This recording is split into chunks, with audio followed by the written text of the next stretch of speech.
Bonjour tout le monde, merci de nous avoir rejoints, j'espère que vous allez bien. Aujourd'hui au programme, nous allons notamment voir ce qui se passe du côté des travailleurs frontaliers et des centres de dépistage. Et nous parlerons aussi de vous, mesdames, en cette journée internationale des droits des femmes. Mais tout de suite, l'actu du jour, voici le résumé en images. Les travailleurs frontaliers se sont réunis ce samedi matin à la Brème d'Or pour montrer leur mécontentement face à la mesure de dépistage obligatoire imposée par l'Allemagne. Le rassemblement a été organisé par le créateur du groupe Facebook, les frontaliers de la Brème d'Or. Le samedi 20 mars à 14 h, c'est le comité de défense des travailleurs frontaliers qui organisera une nouvelle manifestation à la frontière sarregueminoise. Les personnes âgées entre 50 et 74 ans atteintes de comorbidité peuvent désormais se faire vacciner chez leur médecin généraliste. C'est le médecin qui prend contact avec ces patients et qui les invite à recevoir la première dose du vaccin AstraZeneca. Ils seront ensuite recontactés 8 à 12 semaines plus tard pour leur deuxième injection. Le collectif Une ligne de vie pour un territoire d'avenir s'est transformé en une nouvelle association ce samedi 6 mars. L'Assemblée générale constitutive de l'association Sarreguemines Beach Niederbronn Territoire d'avenir a eu lieu en présence de représentants des 3 territoires. Son but est de réfléchir sur la mobilité pour développer notre bassin de vie. Des jeunes âgés de 11 à 18 ans d'Animcom 13 et du club des ados de Puttelange-au-Lac ont préparé des cartes pour célébrer la fête des grands-mères ce dimanche. De belles attentions qui ont été déposées à l'EHPAD Saint-Joseph de Sarralbe et à l'EHPAD Home des 4 saisons de Puttelange-au-Lac pour le plus grand plaisir des résidentes. La société Boat Home vient de mettre à l'eau son 6e bateau, une luxueuse maison flottante de 45 mètres carrés, unique en son genre, avec un moteur thermique qui permettra de remonter des rivières. L'objectif de la société est de construire de 10 à 12 bateaux par an chez son partenaire FB2N. À Sarreguemines, la campagne de dépistage se poursuit. Gratuitement et sans ordonnance et sans rendez-vous, vous avez la possibilité de subir un test antigénique pour savoir si vous êtes positif au Covid ou non. Tout le monde y a droit, même si cette campagne s'adresse principalement aux travailleurs frontaliers. Cette campagne se déroule aujourd'hui et demain de 6 h à 20 h à l'Hôtel de Ville. Et ce n'est pas le seul centre de dépistage actif. Le week-end dernier, plusieurs autres centres ont ouvert leurs portes à tous dans le département. C'était le cas à l'espace Cassin de Beach. Nous avons recueilli le ressenti de quelques travailleurs frontaliers. Ils étaient nombreux à s'être déplacés pour se faire dépister. Les travailleurs frontaliers du pays de Beach sont venus effectuer leur test antigénique à l'espace Cassin. Le gouvernement fédéral allemand leur impose de produire un test négatif au Covid de moins de 48 heures pour pouvoir traverser la frontière. Pour certains, cette condition pose des difficultés. La situation actuellement elle est contraignante, extrêmement contraignante, vu qu'il faut un délai de 48 heures entre chaque test. C'est pour ça que cette semaine, j'ai dû me faire tester 4 fois, dont aujourd'hui pour que je puisse aller travailler ce soir. Mais de toute façon, il faut être équipé du papier, avoir le papier, donc faire le test régulièrement. Donc je pense que c'est une habitude pas forcément agréable à prendre. C'est compliqué parce que je travaille de 9 h à 18 h, donc souvent les tests en pleine semaine dans les labos à Beach ne commencent qu'à 8 h 30 ou 9 h du matin, donc c'est compliqué, quoi. Les travailleurs transfrontaliers français n'étaient pas les seuls sur place. Il y avait également des travailleurs allemands résidant en France. Gratuit et sans ordonnance, le dépistage était accessible à tout le monde avec un résultat en 15 minutes chrono. Sous l'autorité du préfet de la Moselle, la sous-préfecture a œuvré avec la mairie de Beach, les sapeurs-pompiers et les associations de sécurité civile pour ouvrir ce centre. Selon l'affluence et la demande, d'autres horaires pourront être proposés dans les prochains jours. Vous l'avez vu, le territoire est de plus en plus couvert par ces centres de vaccination, ce centre de dépistage. Et la campagne se poursuit toujours à celui du centre de dépistage franco-allemand de la Brème d'Or. C'est l'heure du premier bilan. Il est ouvert depuis le 2 mars, 7 jours sur 7, de 6 h à 22 h. L'Eurodistrict Sarre-Moselle a dévoilé le bilan des 3 premiers jours de tests intensifs. Sur 4 548 frontaliers testés, seulement 9 se sont avérés positifs, soit 0,2% de cas de Covid. De quoi faire hurler d'autant plus les travailleurs frontaliers soumis par l'Allemagne à un test toutes les 48 heures. Mais l'Allemagne a fixé ses étapes de levée des restrictions sanitaires en fonction de l'évolution du taux d'incidence. Elle veut passer en dessous de 50 cas pour 100 000 habitants, mais 0,2%, cela représente 200 sur 100 000. Reste qu'il s'agirait de 200 cas sur 100 000 personnes testées. Or, l'Allemagne est encore loin de tester tous ses habitants, même si sa nouvelle politique vise à donner accès à un test hebdomadaire à tous, ce qui d'ailleurs donnerait peut-être un tout autre taux d'incidence plus élevé que le très bon 68 pour 100 000 actuellement avancé. Une situation qui fait donc hurler les travailleurs frontaliers et qui en ont plein le nez, et pas seulement à cause des tests PCR et tests antigéniques. Samedi, ils ont montré leur mécontentement à la frontière franco-allemande du côté de Forbach. C'était un rassemblement organisé par le groupe Facebook Les Frontaliers de la Brème d'Or. Il n'y a pas que l'écouvillon qui leur monte au nez, la moutarde aussi. Depuis mardi, les travailleurs frontaliers se rendant en Allemagne doivent être en possession d'un test PCR négatif de moins de 48 heures. File d'attente devant les labos, les pharmacies ou encore au centre de dépistage franco-allemand, le quotidien des 16 000 travailleurs frontaliers est bouleversé. Je commence le matin à 8h, 8h30 à ma concession, 8h, 8h30. Donc à 7h30, 7h40, je viens ici pour faire ce test qui est quand même très embêtant au niveau du nez ou de la gorge, quoi. Il y a beaucoup de monde à la frontière qui attendent. Est-ce que c'est... Oui, c'est à flux tendu. Hein. Le test se fait à flux tendu, donc ça va relativement vite.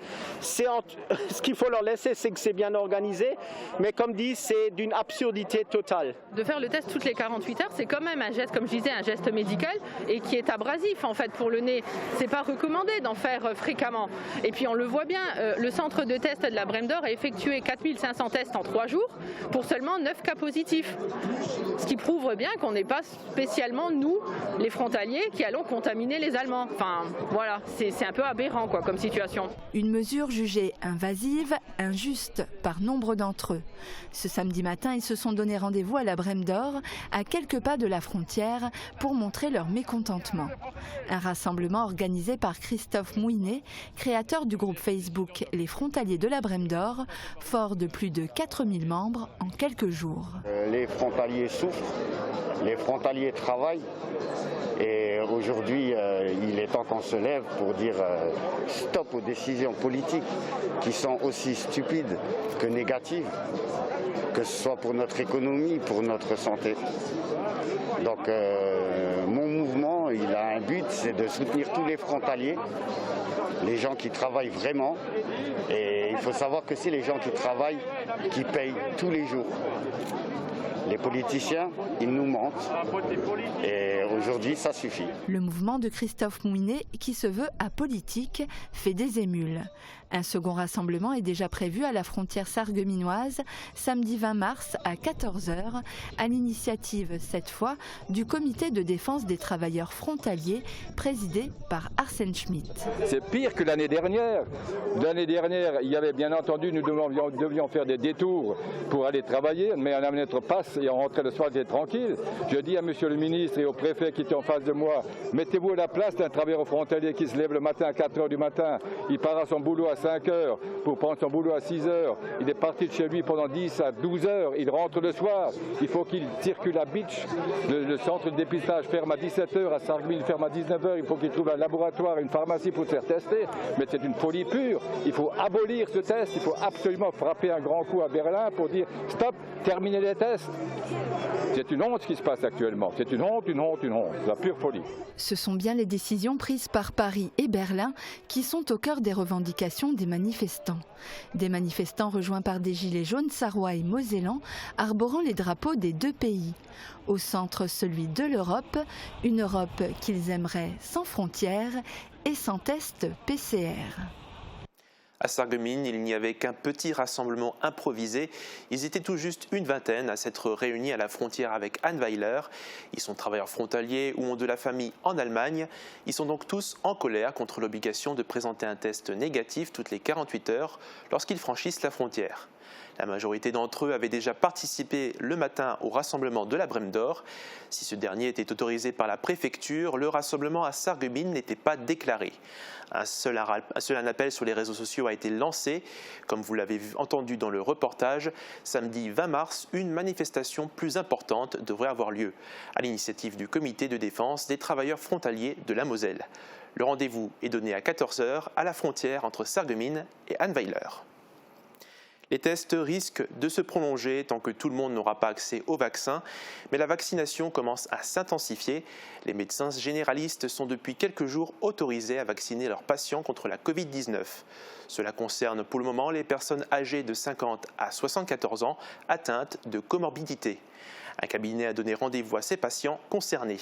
Marie-Morgane Lorenz s'est rendue sur place.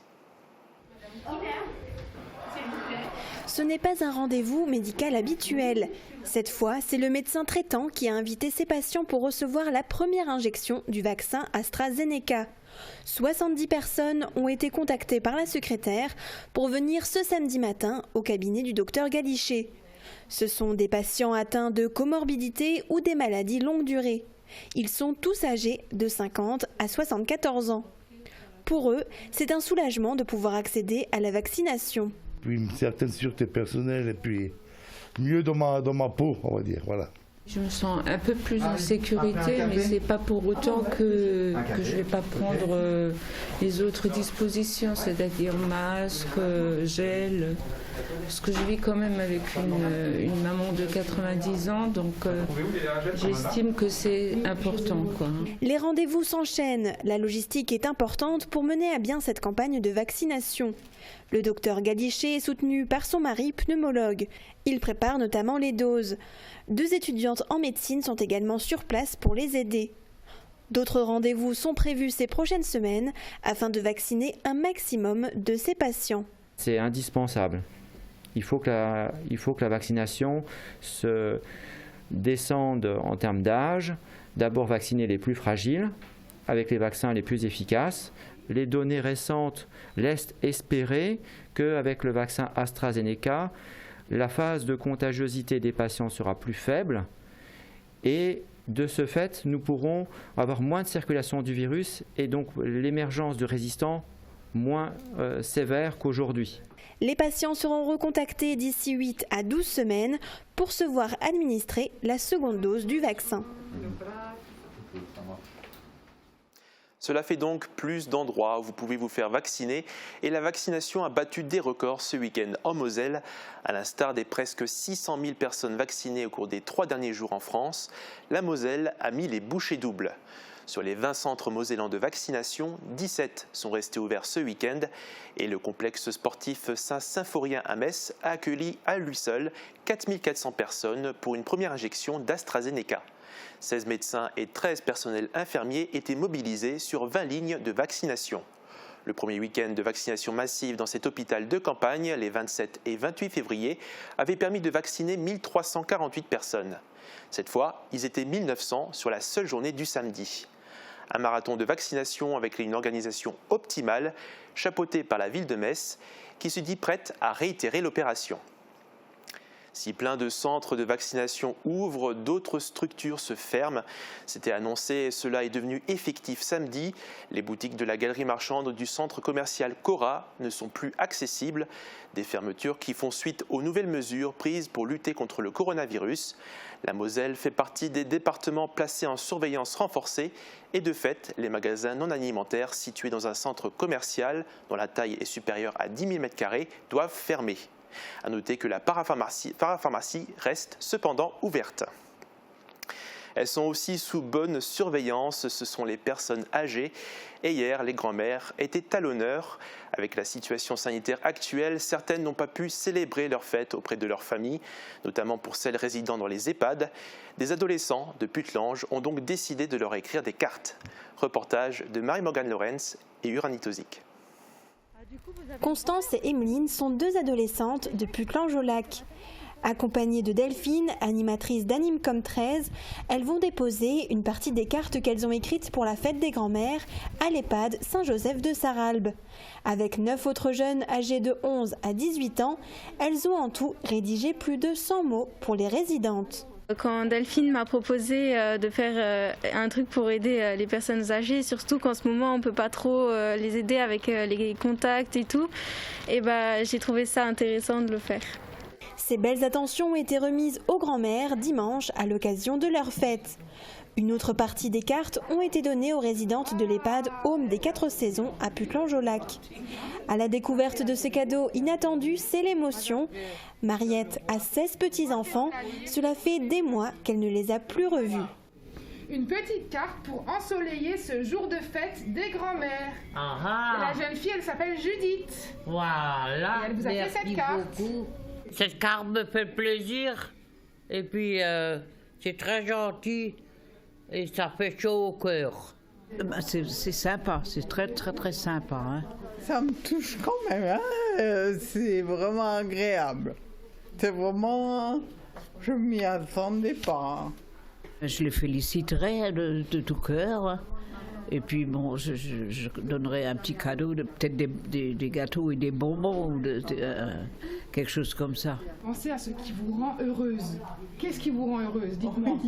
Vos petits-enfants, je crois, hein. Oui, ça. Hein, je crois que vous êtes fiers de ce qu'ils font, hein. Ah oui, et ma fille aussi. Ça, je sais, hein. Si les ados n'ont pas pu remettre en main propre leurs cartes aux grands-mères, ils espèrent pouvoir bientôt leur rendre visite. Et de leur côté, les grands-mères souhaitent leur répondre pour les remercier de leurs jolis gestes. Je te souhaite une bonne fête des grands-mères. Oh, c'est gentil, elle est jolie la carte, hein. Oui. Elles sont tout aussi bien écrites et très attentionnées. Ce sont les prévisions météo de Sandrine. Je vous retrouve tout de suite après avec vous, mesdames, pour la suite du programme. La météo vous est présentée par le Crédit Mutuel. Une banque qui appartient à ses clients, ça change tout. Couverture, crépissage, peinture et isolation. Avec Modern Habitat, votre maison sera belle et confortable par tous les temps.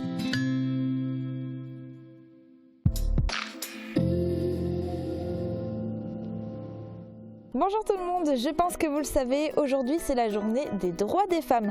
Et j'ai voulu présenter ma météo dans une rue portant le nom d'une femme, et il n'y en a pas tant que ça.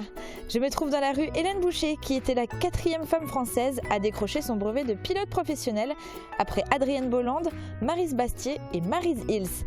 Des noms que l'on retrouve ici, quelques rues plus loin. Un joli clin d'œil quand on sait que ces rues se trouvent à quelques pas seulement de l'aérodrome de Sarreguemines. Et en parlant d'aviation, côté ciel pour demain, le temps se gâte un peu. Le ciel sera encore dégagé dans la matinée, mais il finit par se couvrir. Des averses sont même au programme de l'après-midi.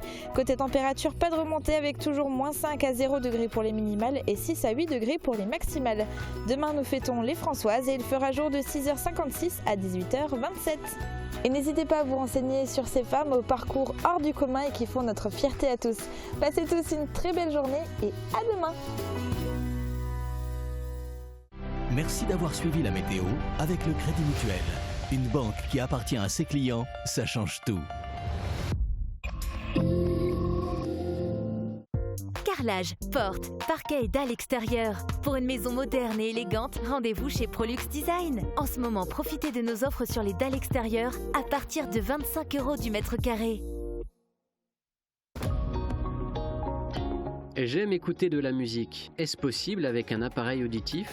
Les appareils haut de gamme possèdent un mode musique qui permet de traiter ce signal non pas comme du bruit, mais de profiter pleinement de la musique sans la dénaturer.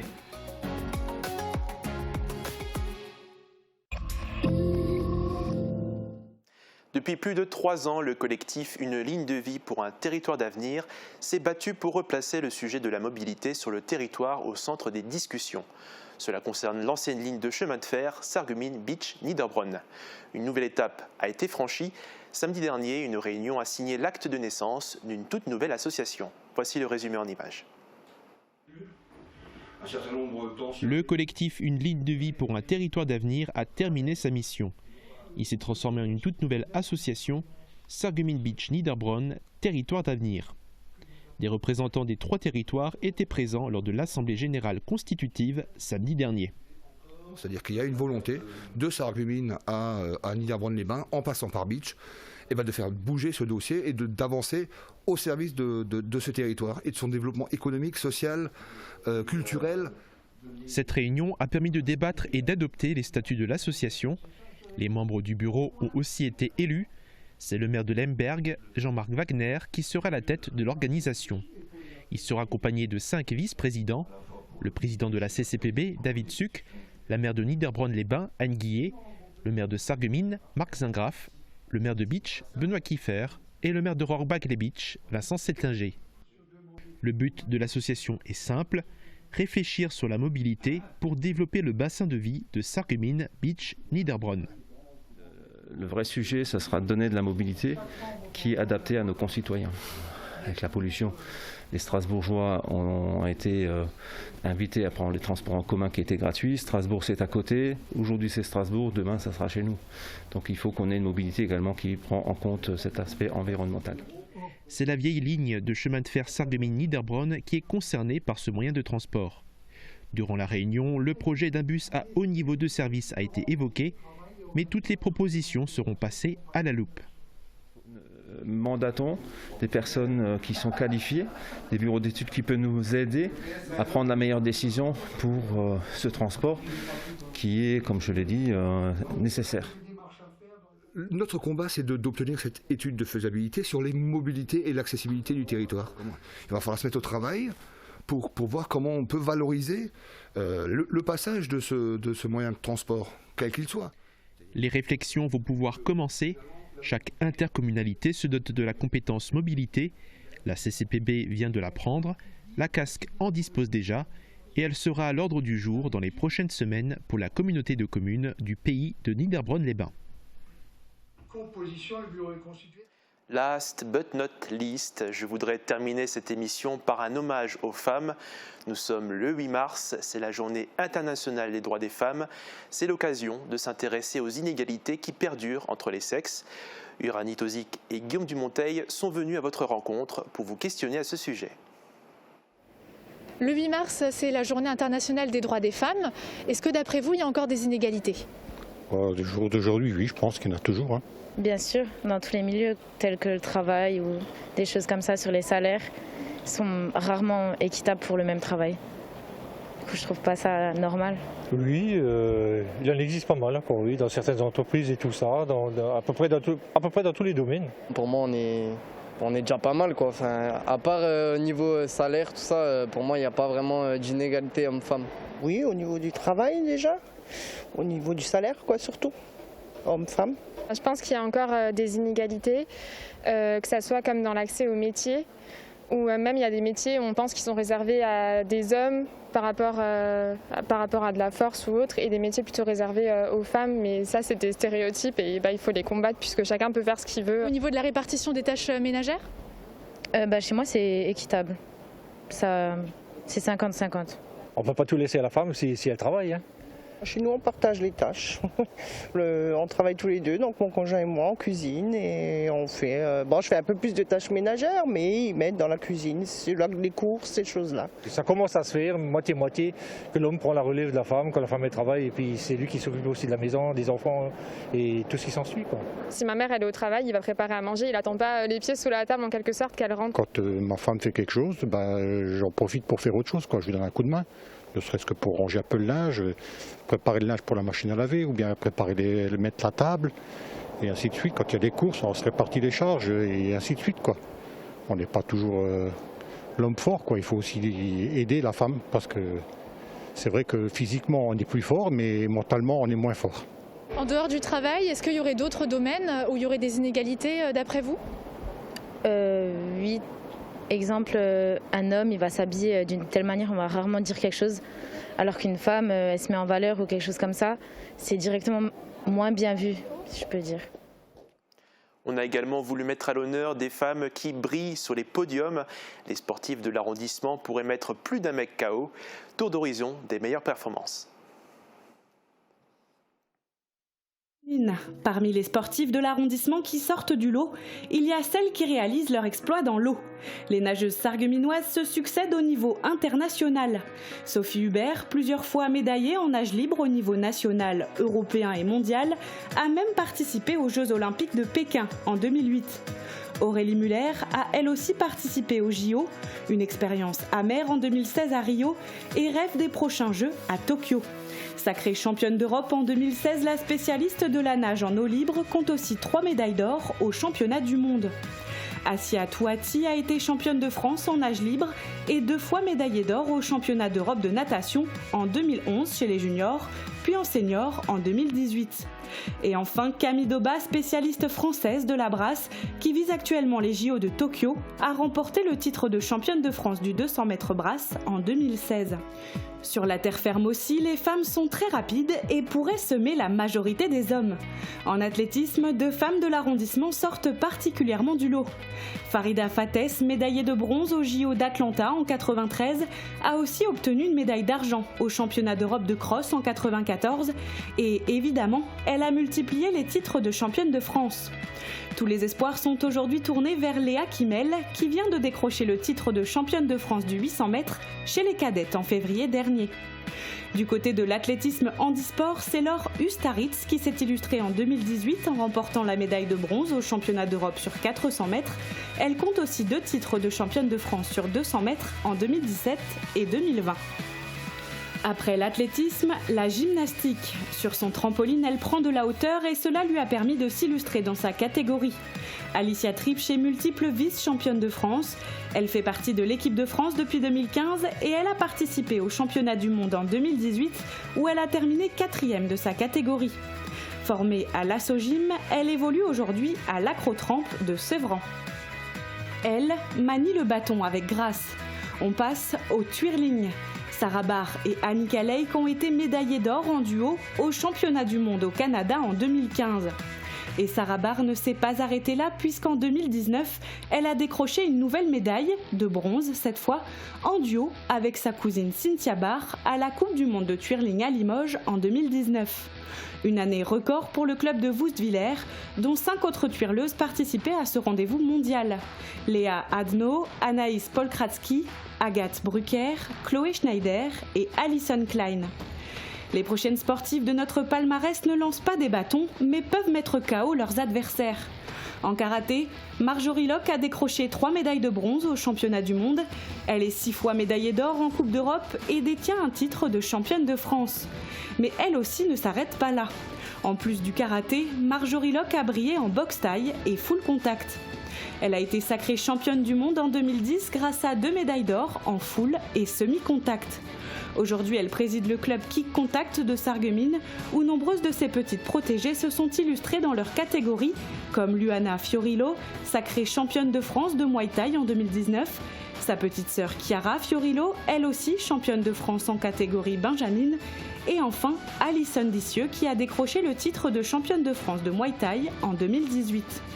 On reste dans le sport de combat avec cette fois la boxe française.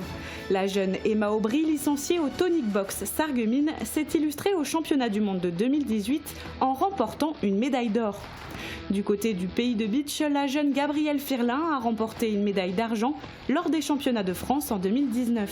Encore une jeune médaillée dans la discipline équestre cette fois.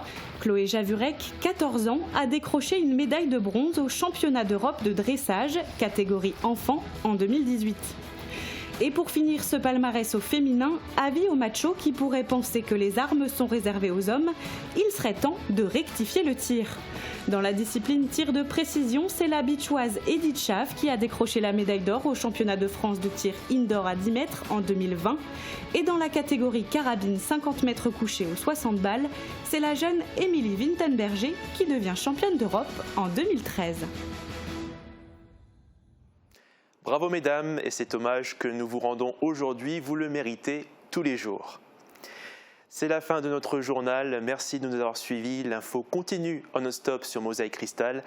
Vous pourrez retrouver cette émission et les sujets qui la composent sur notre page Facebook ou notre site internet. Prenez soin de vous.